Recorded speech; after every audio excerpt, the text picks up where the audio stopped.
17 बोसोर जोंखौ थगायबोबाय नाथाय जों दा थगायजाला जोंनि देरसिन जेंना लोंग्रा दैनि राहाखौ फेरेंगा सारा बानायनानै होबाय थांनाय बोसोराव जोंहा BTR गोरोबथानि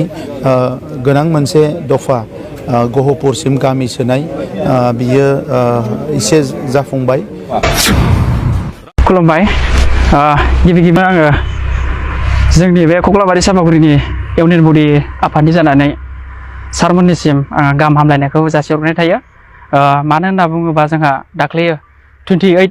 डिसेम्बर खालि जोंनि नैबे कक्लाबारि सापागुरि कलेजआ मोनसे सरकारि कलेज जानानै थांबाय बिनि थाखाय जोंनि BTC नि चिफ प्रमद बर' सार आरो लोगोसेनो जोंनि आसामनि CM हिमन्त बिश्व शर्मा सारखौ जोङो आखाइ खबजोबनानै जोङो साबायखर बावो लोगोसेनो जोङो जोबोरैनो गोजोननाय मोनदों दि जों स्टुडेन्ट इउनियन बडिया बे बुब्लियाव जोंनि बे कक्लाबारि सापागुरि कलेजखौ दि मोनसे गोग्गो बिजोंखौ नायनानै जोंनि बे कलेजखौ सरकारि खालामना होदों लोगोसेनो इयुन समाव जोंनि बे माखासे कलेजाव मावनांगौ बिबानफोर थानाय बेफोरखौ जोंनि BTC सरकार एबा प्रमद बर' सारा मोजाङै मावफुंनानै होगोन होननानै आङो बेखिनिखौ बुंनानै खुलुमनाय थाबाय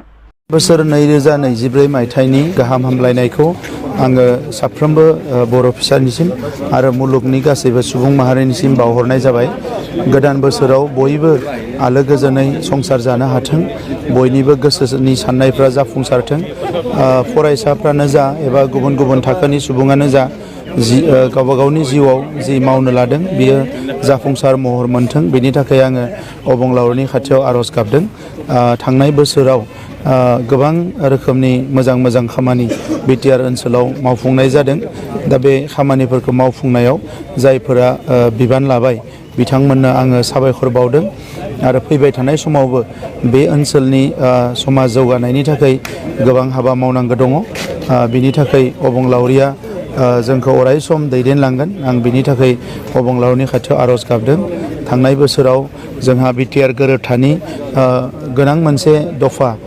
गहपुरसिम गामि सोनाय बियो एसे जाफुंबाय आरो लोगोसे फरेस्ट ओनसोलनि रायजो जानाय जोंनि मानसिफ्रा हानि मोनथायखौ मोननांगौमोन बियो नांगौनिख्रुइ एसे बारा इतिमध्य मोननो हाबाय बर' बिजोंनि फरायसालिफ्रा हायार सेकेन्डारिसिम बर' बिजोंजों फरायनो मोननाय मोनसे सुबिदा फैबाय बेबायदि गोबां रोखोमनि सुबिदा एबा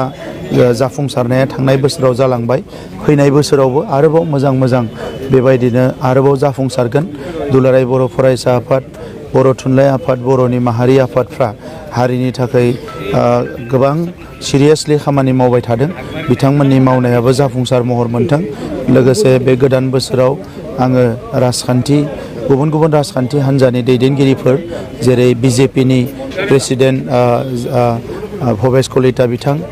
आसामनि chief minister doctor Himanta Biswa Sharma बिथां AGPनि प्रेसिडेन्ट अतुल बरा बिथां BPFनि प्रेसिडेन्ट हाग्रामा महिलारि बिथांजों लोगोसे जेसेबां आफादफोर दङ बयनोबो गोदान बोसोरनि गाहाम हामलायनायखौ बावहरनाय जाबाय जोंनि मेन संसार जानायाव दैया गोनां हिसाबै दैखौ नांग्रोगौ होननानै जों दैखौ बिग्रोनाय जादों बे दैखौ मोननायजों लोगोसे जोंनिया माखासे संसार जानाय बेलाफ्राव मोसौ दै दौनो बोरमा दै दौनो आरो दुगैनो लोबनो गथ'फोर स्कुलाव थांनो जि जोम सुस्रांनो सुबिदा जाबाय 17 बोसोर जोंखौ थगायबोबाय नाथाय जों दा थगायजाला जोंनि देरसिन जेंना लोंग्रा दैनि राहाखौ फेरेंगा सारा बानायनानै होबाय प्रमद बर'नि सरकारासो बानायनानै होबाय प्रमद बर' सरकारै